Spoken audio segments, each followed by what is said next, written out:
сәлеметсіздер ме? Менің есімім Аманғос Аслай. Мен номер 1 мектеп гимназиясының 2026 жылғы түлегімін. Бүгін бізде прокуратурамен кездесу болды. Бізде басты қозғалған тақырып сталкинг, байқалмайтын қауіп. Бізге осы тақырып туралы көптеген түсіндірме жұмыстар жүргізді. Мен өзіме керекті ақпараттарды алдым.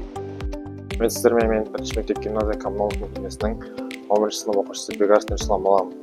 Бүгінгі қозғалған тақырыптар әлеуметтік желіде өте белсенді тақырыптар. Олар сталкинг және де кибербуллинг жайлы.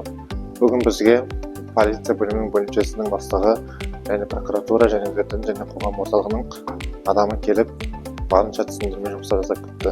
Және де біздің осы тақырыптан түсінгеніміз құқық бұзушылықтың алдын алу барынша бізге түсіндіріп, оны болашақта қайталамас үшін барынша түсіндіру жұмыстарын жасады.